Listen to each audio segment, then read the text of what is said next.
Olá, eu decidi gravar uma história aqui em Bilsen durante o festival, porque eu fiquei muito motivada por esse espaço, por esse lugar que respira magia. Um castelo, imagina acontecer um festival num castelo, isso é mesmo qualquer coisa de espetacular, de extraordinário, e eu estou muito feliz com isso, de estar aqui nesse momento. E quando eu cheguei, uma história que me veio à cabeça foi uma história que eu ouvia quando eu era pequena. Era uma história que a minha mãe me contava. Engraçado, né? Eu sempre falo da minha avó, da minha avó, da minha avó, mas a minha mãe também me contava histórias. E uma história que ela me contava é essa que me veio à cabeça, que depois de um tempo, eu descobri que havia uma versão, digamos, portuguesa, recolhida pelo Teófilo Braga.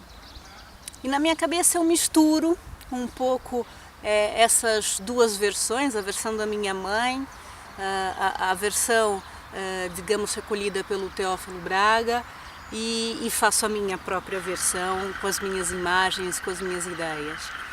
E a história, vocês devem estar curiosos para saber, é Amo-te como ao sal, que fala de um rei e suas filhas.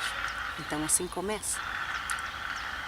Era uma vez um rei que tinha 3 filhas, que ele gostava mesmo muito.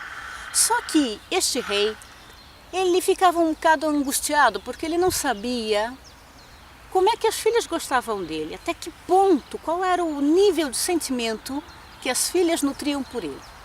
Então, motivado por essa dúvida, ele mandou chamar as filhas à sua presença. E foi logo dizendo, pediu para elas compararem o bem que elas queriam a ele com alguma coisa que gostassem mesmo muito. A princesa mais velha foi logo falando: "Ah, meu pai, eu gosto tanto, mas tanto o senhor, assim como eu gosto de um colar inteiro de ouro." Depois veio a do meio e disse: "Ah, pai, eu gosto tanto, mas tanto do senhor, assim como eu gosto de um anel, assim, de brilhante." E a menorzinha, a caçula, disse assim: "Ah, pai, eu gosto tanto, mas tanto do senhor, sei lá, é tão forte, é quase como dizer que eu gosto do senhor assim como o povo gosta de sal." "Sal, minha filha? Mas sal é uma coisa muito comum, muito barata." E o rei ficou tão indignado com aquilo, tão nervoso, que expulsou a filha mais nova, a caçula, de casa. Ele ficou indignado, gostar dele como gosta de sal. Sal é uma coisa comum. Mandou ela embora. E ela não teve outra alternativa. Fez a sua mala e começou a caminhar pelos caminhos da vida. E caminhou muito, e muito mais ainda. E enquanto caminhava, ela ia pensando o que é que ela ia fazer da vida dela. Era difícil estar sozinha. E ela foi caminhando, até que finalmente chegou a um outro castelo. E ali ela decidiu pedir trabalho. Mas o rei daquele lugar, quando viu aquela miúda tão bonita, não servia para trabalhar. Ela ficou assustada com o olhar daquele homem e decidiu ir embora. E foi caminhando pelos caminhos da vida. Caminhou e caminhou muito mais ainda. Mas ia preocupada, pensando o que é que ela ia fazer para não morrer de fome. Foi então que ela parou no meio de uma estrada e ficou ali, pensativa, imaginando o que é que seria da vida dela. Foi nesse momento que passou um homem montado em um cavalo, vendendo peles de animais, bugigangas, coisas. E ela, ao ver aquilo, olhou para o seu dedo e viu um anel precioso, que havia sido oferecido para ela pela sua mãe. Aquilo era o único bem que ela possuía. Ela tirou o anel do dedo, chamou o homem Ele se aproximou curioso e ela fez uma proposta. Propôs ao homem que trocasse com ela algumas peles de animais por aquele anel. O homem achou aquilo um negócio da China, logo trocou e foi muito rápido porque vai que a miúda mudasse de ideia. Ela foi, trocou e ele foi embora e ela ficou ali com aquelas peles. E quando o homem desapareceu na linha do horizonte, ela começou a colar aquelas peles de animais no rosto. E assim ela ficou com uma pele assim bastante enrugada, suja, maltratada. Tinha um aspecto envelhecido, bem rústico, bem feio. Pegou a sua mala e começou a caminhar novamente pelos caminhos da vida. Caminhou, caminhou, caminhou. Caminhou muito e muito mais ainda. Até que chegou a um outro palácio e pediu trabalho. O rei daquele lugar, ao ver aquela mulher com aquela pele asquerosa, suja, enrugada, disse: bem, queres trabalhar, mas aqui nós só temos uns patos. Se a senhora quiser cuidar de patos. Ela aceitou na hora e foi conduzida até uma casa pequenina que ficava lá no fundo do palácio. E todas as manhãs ela saía para cuidar dos patos e cantava assim: Chupaturi, chupaturi da lagoa, mas eu nunca vi pato assim.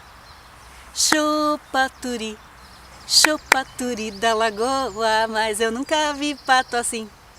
E enquanto cuidava dos patos, cantava e dançava. Mas o rei deste lugar tinha um filho que ficou muito surpreendido ao ver que aquela velha tinha um jeito, uma forma de ser que não combinava com uma velha.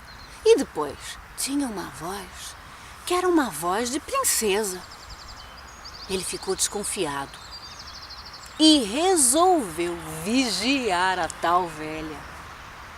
Então, todas as manhãs ele ficava ali, escondido, espreitando, para ver se ele descobria alguma coisa. E em uma manhã aconteceu isso. Ele estava ali, escondido, espreitando. E a moça, disfarçada de velha, saiu como sempre para trabalhar, cantando e dançando, cuidando dos patos. Ela cantava e dançava assim: Chupaturi, chupaturi da lagoa, mas eu nunca vi pato assim. Chupaturi, chupaturi da lagoa, mas eu nunca vi pato assim. E depois logo voltou a casa. E ela, quando voltava para casa, tinha um hábito. Ela gostava de tirar aquelas peles sujas do rosto para lavar, para se cuidar. E nesse dia ela tinha deixado a janela aberta. Ela tirou as peles, ela nem desconfiava que estava sendo vigiada. O príncipe então percebeu. É uma princesa, é uma moça linda. Ele ficou logo apaixonado, mas pensou: ela não há de me contar as coisas. Eu tenho que arrumar um plano. E teve uma ideia, claro. Inventou uma doença.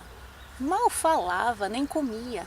E aproveitou a viagem do pai. O pai tinha saído com os seus súditos e soldados. E só estava ele e a rainha, que não sabia fazer nada no castelo. E com essa doença, com o filho mal falando, não comendo, de repente ele pede uma sopa. E a mãe: ai, valha-me Deus, não sei cozinhar, não sei fazer nada, oh meu Deus. Eu só tenho agora aquela velha que cuida dos patos, ele vai ter nojo da comida dela. Mas ele, muito esperto, ouviu aquilo que a mãe disse e disse: não, oh mãe, peça para a velha cozinhar para mim. E assim foi. A moça, disfarçada de velha, cozinhou, fez a sopa. Ele comeu. Enquanto comia, conversava com a mãe e falava: oh mãe, peça para a velha amanhã trazer a comida até aqui. Aqui, nos aposentos reais, não, mas esse aqui não. Uma velha suja que cuida dos patos? Mas ele insistiu. Ah, mãe, por favor, peça para a velha trazer a comida até aqui. E assim foi. No dia seguinte, ela preparou a sopa e foi levar até os aposentos reais.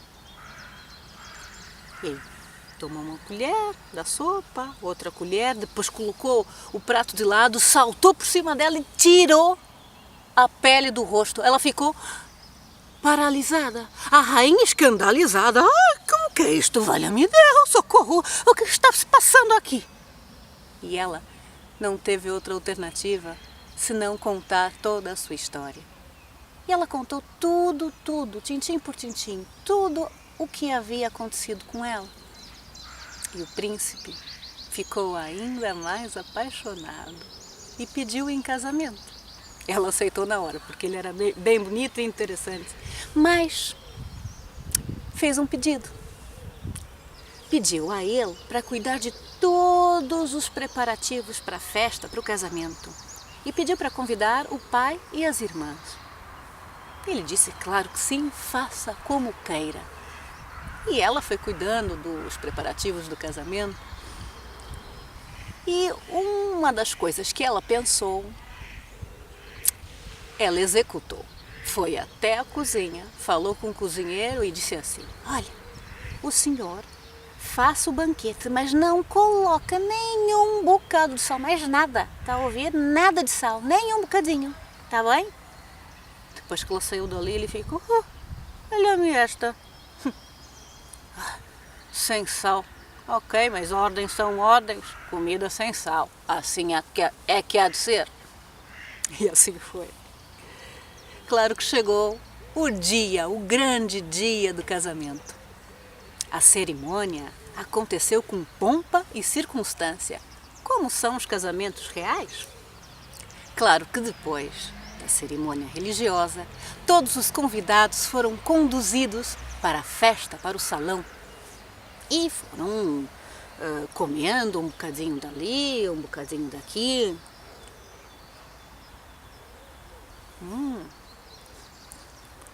Comida sem sal não tem gosto de nada. E quando estavam todos assim, com uma cara de sem graça, a princesa se levantou da mesa e disse que tinha feito tudo de propósito, só para provar para o rei, o pai dela, que não era bem colar de ouro, nem anel de brilhante que media um amor, não. Que o sal era um tempero muito importante, igualzinho ao amor que ela sentia por ele. O pai ficou muito arrependido, mas logo os dois se abraçaram, mandaram vir um saleiro, salgaram as comidas e a festa foi uma maravilha. Eu até tinha pensado em trazer algo para vocês, mas na ladeira do escorrega eu levei um tropeção e caiu tudo no chão. E bendito e louvado, este conto acabado.